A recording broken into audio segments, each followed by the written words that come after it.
Ligeiro. Bom dia, irmãos. Que a graça e a paz do Senhor esteja conosco. Como eu sempre tenho dito aqui, o culto continua. Na verdade, já começou faz tempo, desde a primeira música, desde que você chegou, desde que você saiu de casa, na intenção de vir para a igreja. Quer comais, quer bebais, façam tudo para a glória de Deus. Esse é um princípio universal estabelecido pelo Senhor. Pensa num privilégio. Sabe como é que os cristãos, já que eu estou falando sobre isso, para a gente começar, né? 2025, dar continuação à carta de 1 Pedro, ainda no capítulo 2, a gente vai fazer uma recapitulação bem rapidinho e dar continuação, mas sabe como os irmãos, os cristãos, eram conhecidos na igreja primitiva? No ambiente de trabalho? 2 carpinteiros, eles faziam cadeiras. Como é que a gente sabia que um era cristão e o outro não era cristão? Hoje em dia, se a gente for fazer alguma comparação do tipo, muitas vezes vai encontrar assim, na cadeira do cristão, né? Jesus é o Senhor, alguma coisa do tipo, para falar, eu acho que esse camarada aqui deve ser crente. Né? Sempre tem alguma coisa do tipo, a gente vê num carro, Deus seja louvado, e geralmente acaba indicando que é um cristão. Mas naquela época não era assim que os cristãos eram identificados, pelo contrário. 2 carpinteiros fazendo a mesma cadeira, um cristão, ele utilizava o mesmo material que era feito em cima, também era utilizado nas partes escondidas da cadeira, ou seja, ela era excelente em todos os aspectos. E qual era o pressuposto que eles tinham? Nós fazemos para Deus e incluindo todas as áreas que estão até em oculto. Os melhores relógios do mundo, majoritariamente, são o quê, irmãos? Suíços.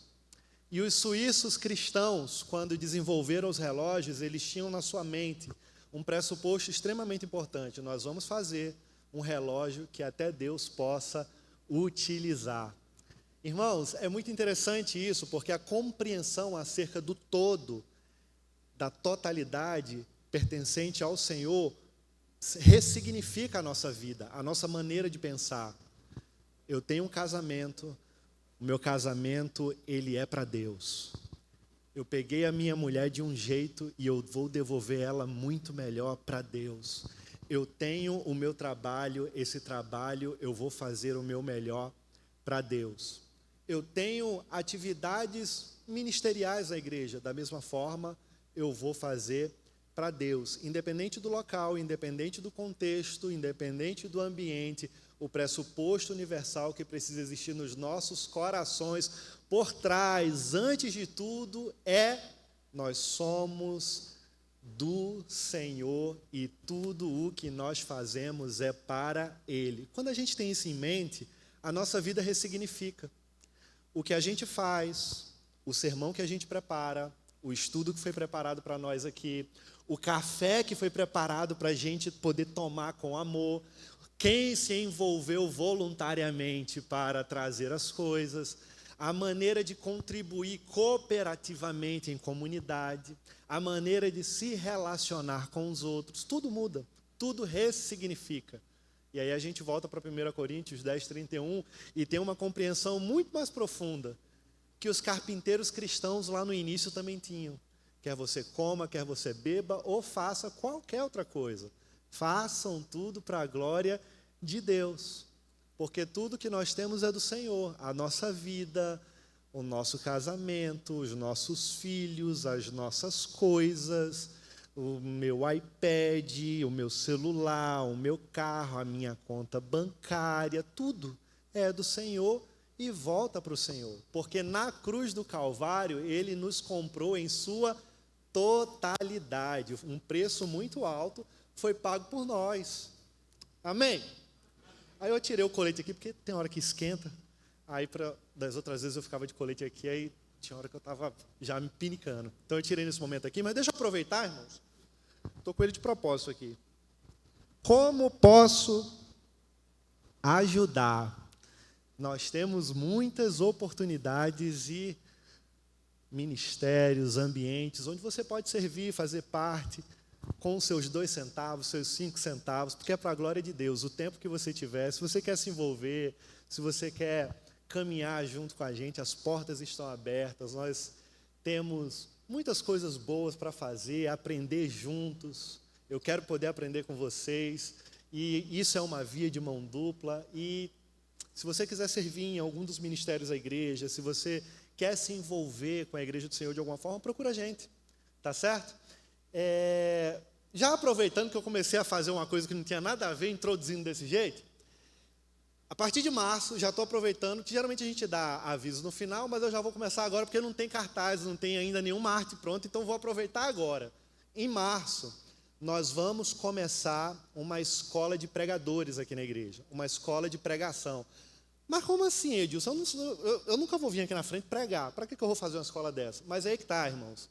Não é só exclusivamente para quem vem pregar aqui no púlpito. Pelo contrário, nós vamos estudar, vamos aprender juntos como preparar um sermão de maneira técnica, mas também iremos aprender a como fazer devocionais, métodos de estudos devocionais, como preparar um estudo para um ambiente de pequeno grupo, entre outros aspectos da literatura, do estudo, da dedicação do ensino. Então, se você que tem vocação para o ensino, que gosta de aprender, ou você também que quer ser um pregador, que você quer aprender, se você quer aprender a preparar um sermão, a partir de março nós teremos uma escola de pregadores, uma escola para aprendermos juntos a caminhar nessa direção, como preparar um sermão bíblico, mas também estudos, tá certo?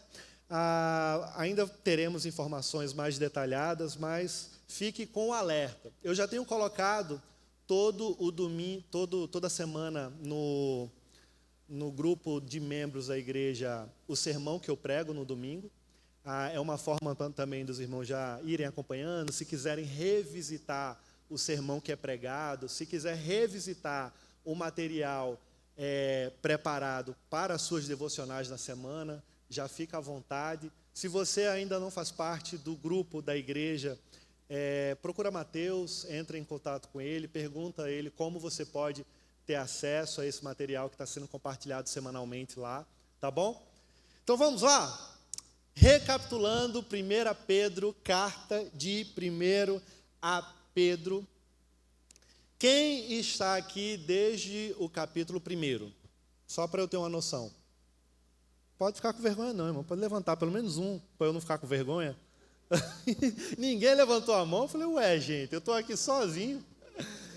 Está todo mundo pesado ainda do pernil de Natal, do peru de Natal, da ceia de Natal ainda. Já passou, irmão. Estamos em fevereiro já.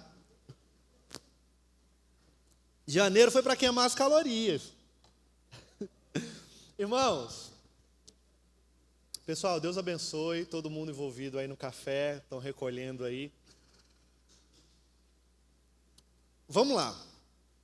Como a gente já viu, e eu sempre faço essa recapitulação, objetivamente, Pedro, o apóstolo Pedro, que não deveria ter ido para essa missão, porque era uma missão destinada para o apóstolo Paulo, mas o Senhor tinha outros planos para ele, envia Paulo passando pela Macedônia, indo para a Europa, pregar o evangelho e assim começar a sua viagem missionária, que viralizaria o evangelho para todo o ocidente, chegando até nós, continuando a missão que Cristo deu para ele.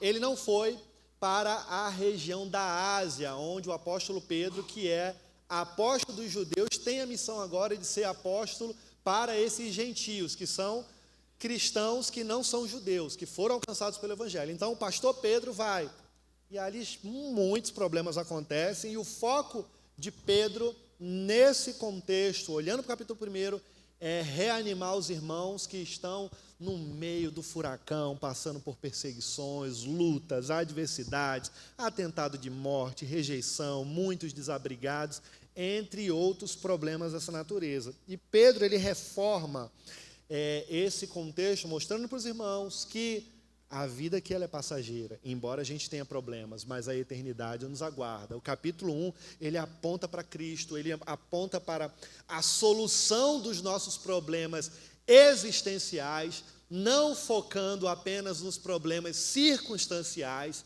e ele traz essa clareza para o pessoal. Vocês estão com problemas, eu sei, mas olhe para Cristo, olhe para Cristo. Aí quando chega no capítulo 2, ele começa a ir tirando os carrapatos, os carrapichos, carrapatos não, né? Ficou feio, é carrapicho que eu queria ter dito, tá? Os carrapichos, ele começa a tirar sujeirinha escondida, ele começa a dar nome aos bois, porque se eles estão passando por problemas, estão passando por adversidades, alguma coisa deve estar acontecendo. E, de fato, haviam indicadores, só que ele não foca nesses indicadores no capítulo 1. No capítulo 2, está todo mundo desesperado? Ok, eu já mostrei para vocês que a solução para os problemas circunstanciais de vocês é Cristo, mas existem problemas que estão debaixo do nariz de vocês que vocês não conseguem perceber. Estão reclamando, pedindo a Deus ajuda, mas não conseguem perceber os problemas que estão na vida de vocês. E aí ele começa a dar nome aos bois. E aí ele começa a falar para eles se absterem, se livrar de toda imoralidade, de toda fofoca, de toda intriga. E ele vai trabalhando isso. E ele vai ensinando a eles a importância deles se retirar, deles retirarem essa sujeira toda da vida deles, como alguém que estivesse retirando essa roupa suja, esse trapo de imundícia, se revestindo de roupa nova. E aí ele começa a orientar os irmãos a se alimentarem na fé, através da palavra de Deus. E ele, como está conversando com novos convertidos, caminhando na fé, ele faz até aquela analogia do leitinho, né, do bebê que está sendo alimentado pelo leite materno. E ele vai orientando os irmãos, porque os crentes são um povo escolhido de Deus. Ele fala nos versículos 9 e 10 do capítulo 2, e aí ele caminha agora para uma outra direção que ele também precisa tratar. E aí nós paramos nesse ponto. Ele começa a tratar do princípio da submissão. E aí nós vimos que o princípio da submissão não está relacionado a pessoas. Nós nos submetemos não são por causa das pessoas, mas porque Cristo teve um encontro com a gente. Nós entendemos que o princípio ele está relacionado primeiramente a Deus e não a pessoas, e por causa disso nós nos submetemos. Eu até falei, fazendo uma analogia do que o próprio apóstolo Paulo fala em Efésios 5, dentro do casamento, acerca dos papéis do homem e da mulher, que a mulher se submete ao marido, não porque o marido manda, e manda quem pode e obedece quem tem juízo, mas é porque a mulher se submete ao marido, porque o marido está com o foco, são cristãos, o marido está com o foco no Senhor, olhando para o Senhor, e entende que na sua função e na sua missão como sacerdote do lar, precisa levar a sua família para Cristo, e ele está olhando para Cristo, conduzindo toda a sua família, esposa e filhos. É por isso que a mulher se submete, porque ele está olhando para Cristo, e em contrapartida, ele, na sua função de líder e sacerdote, também está submisso a Cristo, à vontade de Cristo. Ou seja, o que nós aprendemos aqui também, de maneira prática? O princípio da submissão sempre estará majoritariamente ligado a Deus, em todos os aspectos da vida, em todas as áreas da vida. E Paulo começa a desenhar isso numa perspectiva, Pedro, começa a desenhar isso mostrando por outras perspectivas também. E aí ele começa a falar, lembra que nós vimos? Sobre as autoridades. E aí ele começa a mostrar a importância das autoridades que são instituídas, que Deus estabeleceu, o Senhor permite o governo. Entretanto, contudo, todavia, nós vimos também que as autoridades podem falhar, o governo de Deus ele está instaurado, mas são pessoas que assumem funções, e dentro desse contexto, pessoas podem falhar, pessoas podem tropeçar, e mesmo que pessoas falhem, o nosso princípio precisa permanecer firme e de pé. E aí a gente entrou até num ponto que foi a pergunta, mas Ed, o princípio da submissão, ele vai até onde? Eu vou ter que concordar com tudo, é? Pronto, agora, cadê a democracia? Eu tenho que concordar com tudo e não concordo, não. O princípio da submissão ele está relacionado a Deus e não a pessoas. O ponto é, nós nos submetemos a direção estabelecida, estando debaixo dessa missão, submissos a essa missão, enquanto ela não vai de encontro com as Escrituras. Aí fazendo um parêntese aqui, a esposa precisa confrontar o marido quando o marido não exerce o seu papel segundo as orientações que o apóstolo Paulo dá para ele como sacerdote do lar. Isso não é insubmissão, irreverência ou causar contenda, é falar, meu amor, não é isso que o Senhor nos ensina, eu quero caminhar em submissão a você, mas você precisa exercer o seu papel. O princípio da submissão ele só vai ser quebrado quando as Escrituras estarão sendo infringidas, irmãos. O próprio apóstolo Paulo, ele respeitou as leis e ele foi submisso a elas. Ele estava preso por quê? Porque pregou o evangelho, não podia pregar, está lá em Roma. Mas ele parou de pregar? Não, porque o evangelho é livre, embora ele estivesse preso. E ele não poderia fechar a boca dele, indo de encontro ao que Jesus tinha ensinado. Vão e façam discípulos. Mas ele respeitou as autoridades. Mas ele não parou de caminhar em submissão à autoridade maior estabelecida pelo Rei dos Céus. Amém? Então, esse é mais ou menos o retrospecto do que a gente viu até agora. E Pedro ensina que os cristãos devem viver de forma santa, submissa, tendo Cristo como fundamento. E aí ele destaca a importância do quê? Do testemunho, seja diante de pessoas incrédulas, que havia também naquele contexto, não eram só majoritariamente cristãos, na verdade, minoritariamente naquele momento eram cristãos, comparado ao contexto maior do Império Romano, e estavam em situação de sofrimento, né? E por isso, Pedro, ele vai orientando esses irmãos para glorificarem ao Senhor, refletindo a nova identidade que eles tinham em Cristo, nesses dias que eram extremamente difíceis. E aí, irmãos, chegamos no versículo 20, foi onde nós paramos. Eu até botei aqui, ó. Eu escrevi, 2025 continua. Chegamos no versículo 20, para eu não errar. E aí, nesse ponto, o apóstolo Pedro, ele continua nos ensinando, e ele diz assim, versículo 20, pois que vantagem há em suportar açoites recebidos por terem pecado? Mas, se vocês suportam o sofrimento por terem feito o bem, isso é louvável diante de Deus. O que ele está querendo dizer aqui para nós? Que o escravo, ele não deveria jamais sofrer como um rebelde e submisso, isso é fato. Se ele estava exercendo o seu papel, o escravo ele nunca iria deixar de ser escravo, porque o papel aqui de Pedro como pregador do evangelho não era mudar as leis sociais do seu contexto, mas sim pregar um evangelho de libertação, que mesmo embora eles estivessem e permanecessem na condição de escravos, a alma dele as almas deles estariam libertas.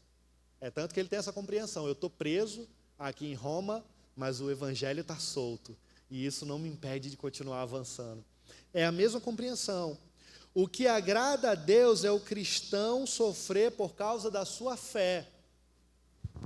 E agora eu tenho que sofrer toda hora, Edilson? Que negócio é esse? Não quero sofrer, não. Eu também não quero, não, irmãos.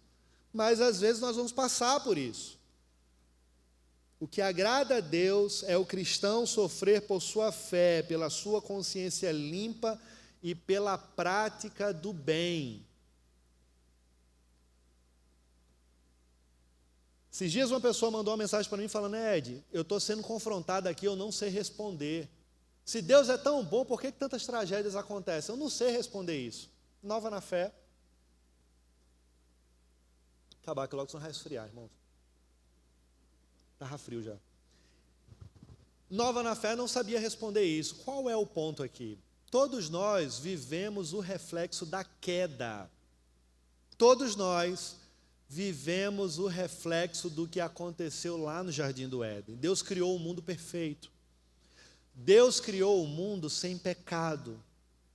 Deus criou o homem sem corrupção moral. Mas quando o pecado entrou na história da humanidade, a liberdade que a gente tinha, ela desapareceu. Porque dali para frente, todas as nossas atitudes foram influenciadas, contaminadas, incriminadas por causa da maldade, por causa da iniquidade, por causa da depravação, por causa do pecado. E todas as tomadas de decisões, elas foram esculhambadas. A gente não precisa ir para muito longe, não. Quem é pai aqui sabe melhor do que eu. Eu só tenho sobrinho, já vi isso na prática. Eu tenho 300 sobrinhos, eu tenho sobrinho para dar e vender. Tenho muitas irmãs, 6 irmãs. Você tem que ensinar uma criança desde pequeno o que é certo. Porque o que é errado ela já sabe. Mete dedo na tomada, língua, já nasce chorando, nem sorrindo nasce. Não, brincadeiras à parte, mas desde pequeno ela já é emburrada, fica com raiva. E você tem que ensinar ela domínio próprio, você tem que ensinar a fazer as coisas corretas, porque o que não presta ela já sabe fazer. E quem ensinou isso? É a natureza do pecado, irmãos. Enraizada na história da humanidade. Por isso que Provérbios fala, ensina a criança no caminho que ela deve andar, e quando ela crescer, ela não vai se desviar.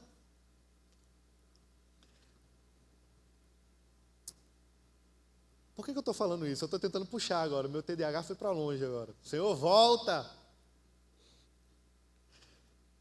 Entretanto, contudo, deixa eu ler o versículo de novo, só para eu... Oi? Desculpa. Sim, porque existe tanta tragédia. Obrigado. Por causa do pecado. Por esse motivo, irmãos, o Senhor, quando nos alcança pelo Evangelho, voltou, puxou o fio. O Senhor, Ele nos alcança pelo seu precioso sangue na cruz do Calvário. A salvação penetrou nos nossos corações mediante a fé. Somos novas criaturas em Cristo Jesus. Mas a gente vem cheio de carrapato. Agora eu posso falar carrapato, pulga, coceira, sujeira, ferida, trauma. Tanta tranqueira física na alma, no coração. E precisa haver cuidado e restauração. Dentro da pedagogia divina, na soberania de Deus, sabendo como cada um de nós funcionamos, somos todos diferentes aqui, mas Deus conhece profundamente cada um de nós, como diz Salmo 139, versículo 4, antes que a palavra chegue na nossa boca, antes que a palavra chegue na minha boca, tu sabes inteiramente o que eu vou dizer, Senhor. Ele sabe como trabalhar, e Ele sabe como tratar cada uma das áreas nossas que são carentes, doentes, e muitas vezes Deus vai utilizar o sofrimento para tratar os nossos corações. Por quê? Porque Ele sabe como fazer. Se Deus é tão bom, por que tantas tragédias, adversidades, lutas acontecem? Porque em meio às adversidades, o Senhor nos ensina as maiores lições da vida. Deus utiliza, irmãos. O sofrimento não é para nos acabar. O sofrimento não é para nos destruir, pelo contrário. O sofrimento é para nos fortalecer. Você já viu um atleta de elite?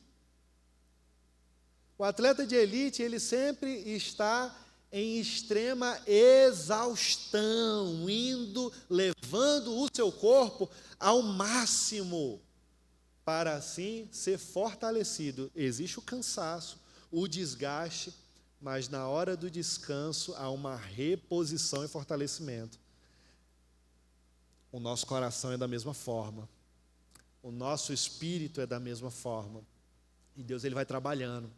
Por isso que o que agrada a Deus, voltando para o texto, é justamente eu e você sofrermos, mas por causa da fé nele, pela nossa consciência que é limpa. Eu sei que o dia está difícil, mas eu estou contigo, Senhor, eu não te largo. Esses dias eu postei no meu Instagram, esses dias não, ontem, e eu postei uma frase que me quebra, me pega. Que não vem aqui, dizer que neguinho aqui nunca quis chutar o pau da barraca, largar tudo e ir embora, porque está mentindo. Em algum momento você já quis desistir de alguma coisa. E eu coloquei lá, Senhor, é muito difícil te seguir, mas é impossível te deixar. E dentro desse processo, o Senhor vai trabalhando, irmãos. A nossa fé, os nossos corações.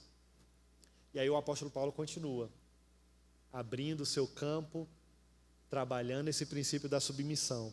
E aí dos versículos 21 ao 25, ele mostra para nós justamente o exemplo máximo de submissão. O exemplo mais importante de submissão.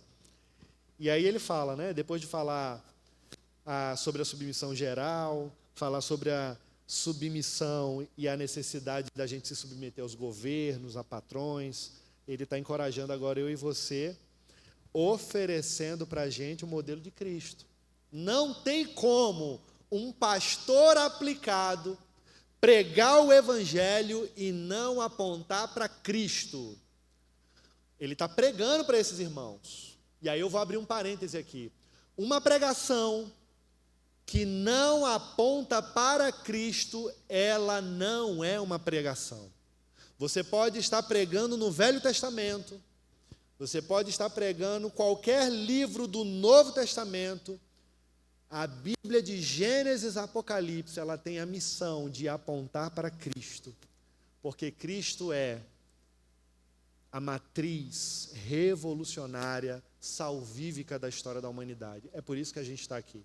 Nós estamos aqui por causa de Cristo. Ele é o nosso único e suficiente Salvador. E Pedro, ele faz justamente isso aqui agora. Aponta para Cristo, mostrando Cristo como esse modelo de submissão.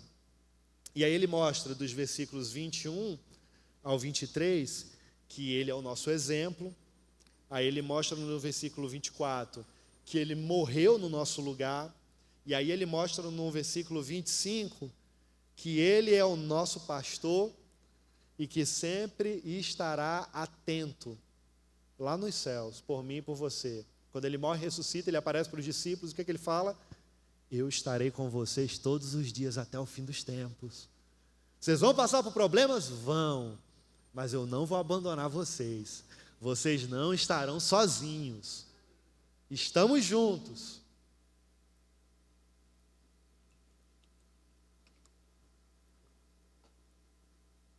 E aí então vamos lá, versículo 21.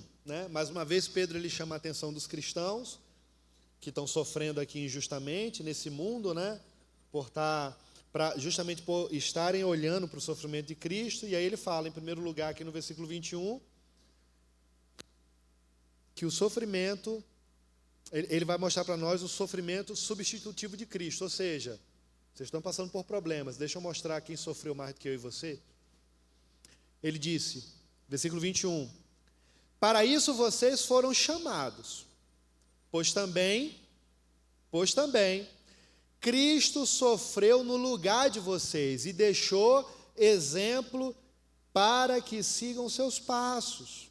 Ou seja, Pedro está encorajando aqui os seus leitores que sofrem injustamente, que as lágrimas estão sendo derramadas.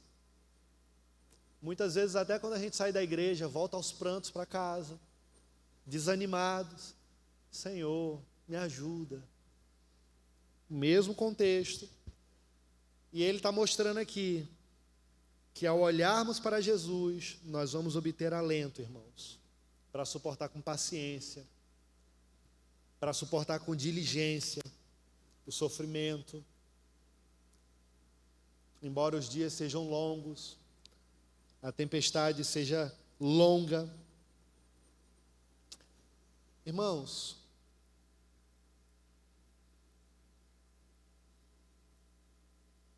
de verdade, eu sei que a gente sofre e os problemas são inúmeros. Tem até aquela história, é uma piada, Dois matutos se encontram, um começa a contar um problema que está passando, o outro começa a passar, daqui a pouco eles começam a ouvir os burrinhos. Cada um estava em cima de um burro soluçando, porque os burros estão chorando ouvindo as histórias. Que é tanta tragédia. Brincadeiras à parte, eu sei que o nosso sofrimento tem o seu lugar, tem a sua dor, e a gente não pode ter termômetro para falar, mas rapaz, como é que você está passando por isso? Negócio tão fácil de se resolver. Para você, para o outro não. Não menospreze e não desvalorize, nem diminua as adversidades que o seu irmão passa. Porque às vezes uma outra pessoa passa por um problema muito menor que o seu, e para você é um negócio horrível.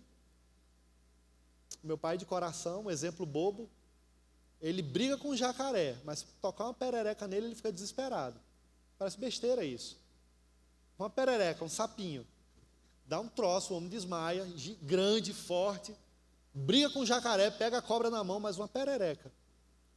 Eu falo, que besteira. Irmãos, cada um tem seus traumas, cada um tem suas histórias, não podemos menosprezar. Os sofrimentos de Cristo, irmãos, nos deve aquietar diante dos sofrimentos mais injustos e cruéis que nós enfrentamos nesse mundo.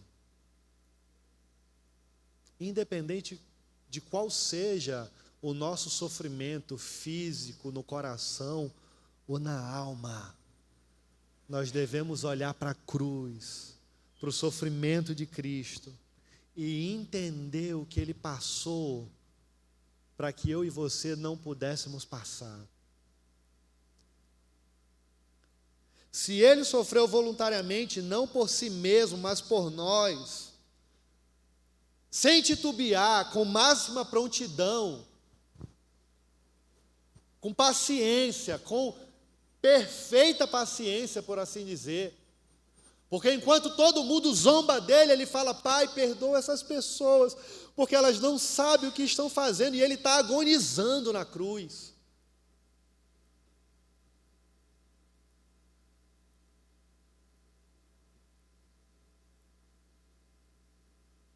Nós deveríamos olhar, irmãos, refletir, voltar, por assim dizer, muitas vezes para o primeiro amor, para valorizar e olhar para o que Cristo fez por nós, porque parece que a religiosidade que nasce nos corações cria crostas, engessa, esconde a compreensão real do que Cristo fez nas nossas vidas. Deixa eu lhe dizer uma coisa, é importante ler a Bíblia, é importante ter uma vida devocional, conhecer as doutrinas bíblicas, conhecer as verdades de Deus, mas deixa eu lhe dizer uma coisa, o mais importante precisa queimar nos nossos corações, o mais importante precisa vibrar, reverberar, aquecer a nossa alma, a nossa vida, a nossa maneira de pensar, a nossa maneira de agir, os nossos comportamentos. E do que eu estou falando?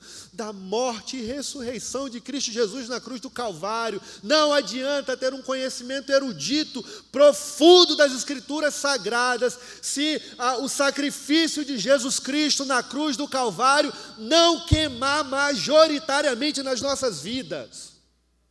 Irmãos, muitas vezes vivemos durante tanto tempo querendo saber sobre tantas coisas, verdades de Deus, praticar uma vida nos caminhos do Senhor, e deixamos em último lugar a convicção que nos resgatou para o céu, nos tirando do inferno, que é justamente a morte e ressurreição de Jesus Cristo na cruz do Calvário.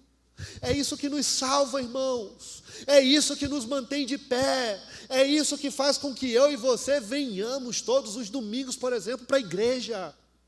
É o Senhor, é Cristo. Ele morreu, Ele ressuscitou, é Ele quem nos fortalece, é Ele que nos mantém de pé, é Ele que nos conduz até a vida eterna. E mais ou menos vibração, intenção, ousadia.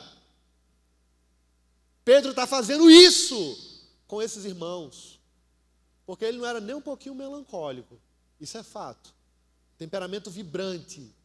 E para uma situação como essa, extremamente adversa, de inúmeros problemas, precisava ter alguém assim, para chacoalhar esses irmãos e fazer com que eles voltassem a olhar para Cristo. Problema todo mundo tem, inúmeros, em áreas diferentes. Mas ele vai desenhando como um bom pastor, e agora ele aponta para Cristo, olha para Cristo. No capítulo 1 eu mostrei para vocês que a solução das nossas vidas é existencial e está no Senhor, porque Ele morreu na cruz. E aí agora no capítulo 2, novamente, como um bom pregador, ele vai, floreia, desenha, cria a narrativa e aponta para Cristo de novo. Eu mostrei para vocês os seus pecados, eu mostrei para vocês os seus problemas. Troquem, pare de ser fofoqueiro, pare de causar intriga, pare de causar contenda no meio do povo, seja submisso ao Senhor. Aí ele aponta para Cristo, mostrou o problema, apontou para Cristo. Está falando agora de submissão, e ele começa a florear, ele desenha toda a narrativa, mostrando as esferas de submissão. E o que ele faz? Ele volta para Cristo, porque toda a mensagem do início ao fim precisa estar centrada em Cristo. Por quê? Porque Cristo é a razão da nossa existência. E em meio às adversidades, como ele está fazendo aqui, falando aqui, nós teremos adversidades, mas não olhe para elas. O sofrimento, ele existe, mas percebam o que Cristo fez por nós. Para isso vocês foram chamados, pois também Cristo, ele está falando aqui, vocês sofreram, pois, entretanto, contudo, todavia, Cristo também sofreu no lugar de vocês e deixou exemplo para que sigam, eu e você possamos seguir os seus passos. Ou seja, o que ele está falando? Pare de reclamar, pare de olhar para o seu próprio umbigo, veja o sofrimento que a gente não tinha condições de pagar. Você ia para o inferno, seu caba. Mas ele morreu por você, para te salvar. Você está reclamando de problemas circunstanciais. Cristo, ele veio para resolver o seu problema existencial. Porque, como ele disse no capítulo 1, a vida é passageira, mas a eternidade nos espera. Toda hora ele vai apontando para Cristo, irmãos, e vai fazendo isso. E Pedro recorre aqui à profecia de Isaías 53.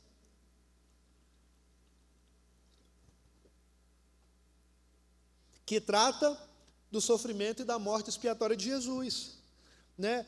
E ele aplica aqui, olha só, toda a Bíblia, como eu acabei de dizer, aponta para Cristo. Isaías 53 é uma profecia messiânica, e ele usa essa profecia messiânica aqui.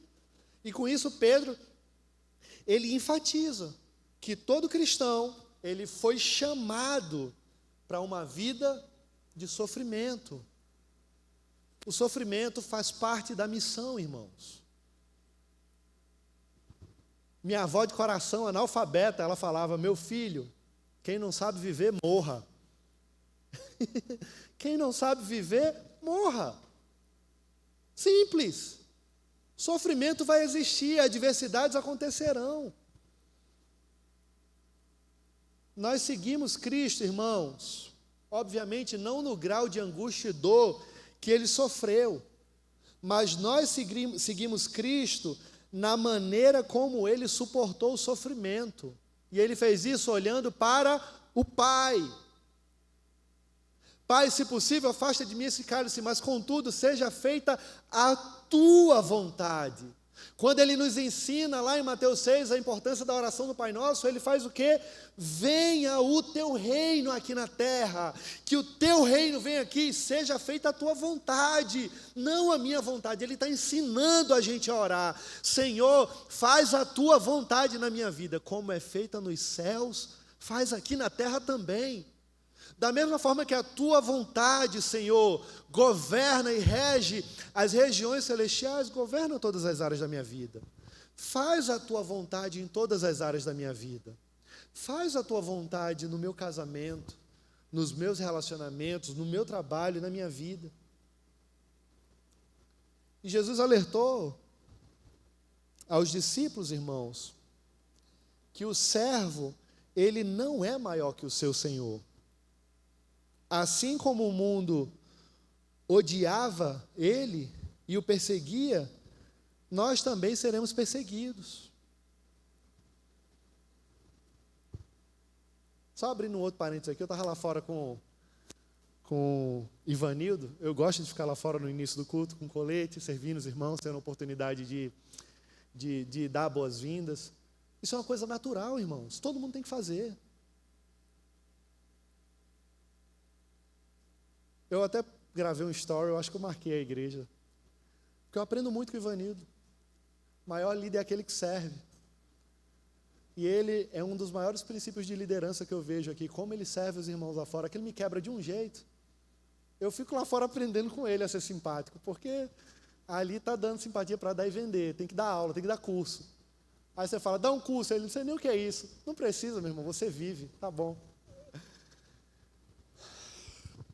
Jesus, ele alerta aos discípulos que o servo não é maior que o seu senhor e que assim como o mundo odiava ele e também perseguia ele, nós também seremos perseguidos. João capítulo 15, versículo 20, irmãos. Todo cristão, por causa da sua identificação com Cristo, tem um chamado para o sofrimento. Filipenses capítulo 1, versículo 29.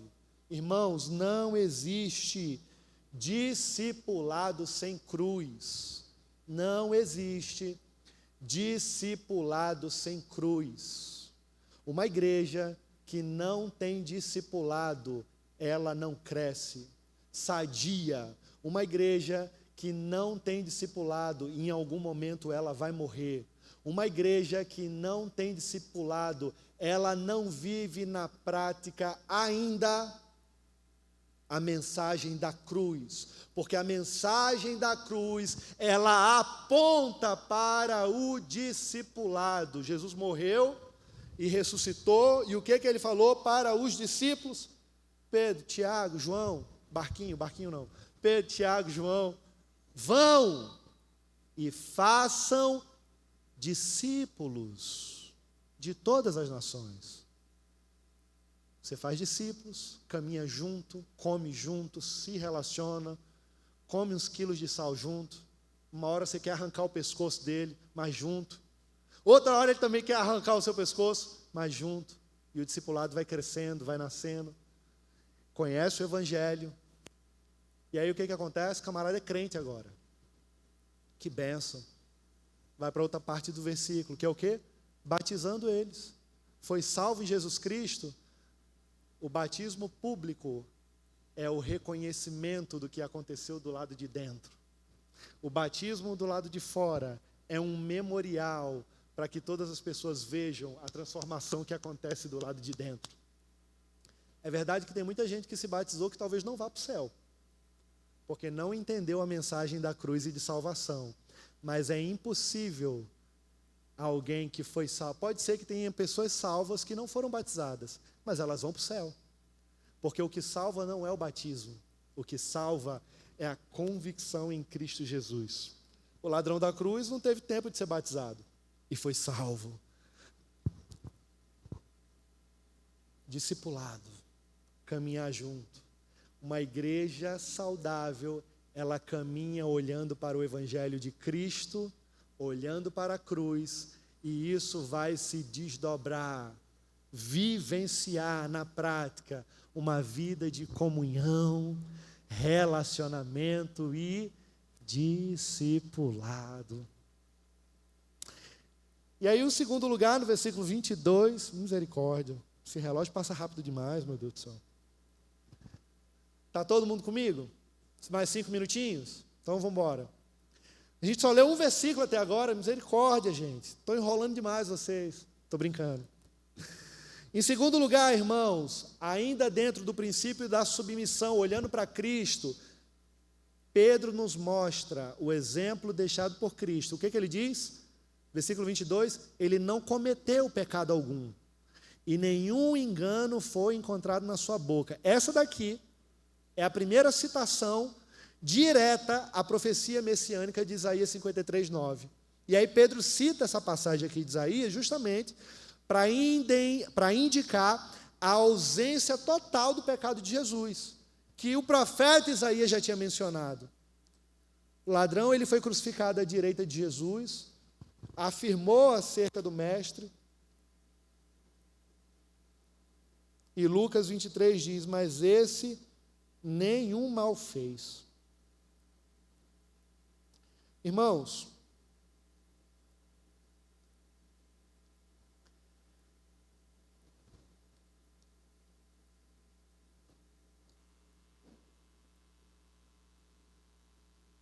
provavelmente Jesus ele reprovaria as teses de um homem chamado John Locke. Que teses eram essas? Essas eram teses que afirmavam ser o homem produto do meio. Você é fruto do meio. Porque Jesus ele viveu num mundo caído, né? Como nós vivemos. Ele foi alvo de críticas, de críticas bem perversas, de ataques. Contudo, ele jamais cometeu pecado, engano, nenhum foi encontrado nele, na sua boca, até mesmo Satanás tentando ele por 40 dias no deserto. Embora a gente não tenha, isso é fato, embora a gente não tenha condições de imitar ele nessa perspectiva, porque aqui já está todo mundo pecador, está tudo errado aqui. Embora a gente não tenha condições de imitar a Cristo nesse sentido pleno, nesse sentido perfeito, porque nós somos pecadores, a gente deve seguir as suas pegadas. A gente deve seguir os seus passos. Somente seguindo os seus passos é que a gente vai começar a buscar e caminhar através de uma vida santa. É impossível você ter uma vida santa ou viver em santificação se você não estiver tentando seguir os passos de Jesus. Você pode fazer tudo, desenhar a roda, fazer o que você quiser, mas você não vai conseguir viver uma vida de santidade se não estiver olhando para Cristo. Mesmo você sendo vítima de muitas injustiças. Você fala, meu Deus, eu não fiz nada para merecer isso. Eu sei. Nem sempre a gente merece. Mas lembra o que eu falei? Todos nós vivemos a consequência da queda original. Daqui para frente é ladeira abaixo. Quer dizer, ladeira abaixo entre aspas, porque o precipício final já foi arrancado de nós, daqueles que conhecem Jesus como Salvador. Eu vou parar por aqui e vou terminar esses últimos versículos na próxima semana, porque já são 11 horas e eu não quero estender. Eu quero abrir, enquanto as crianças não chegam, para alguém, com base no que a gente ouviu, com a recapitulação do que nós ouvimos nas semanas anteriores, se alguém quer falar alguma coisa. Na verdade, às vezes eu falo demais e eu sempre digo, os irmãos esquecem disso. Vocês podem levantar e me interromper a hora que quiserem, para perguntar. Vocês não perguntam de bobo, estou brincando. Mas é verdade. Tem que perguntar, irmão, se quiser perguntar, obviamente.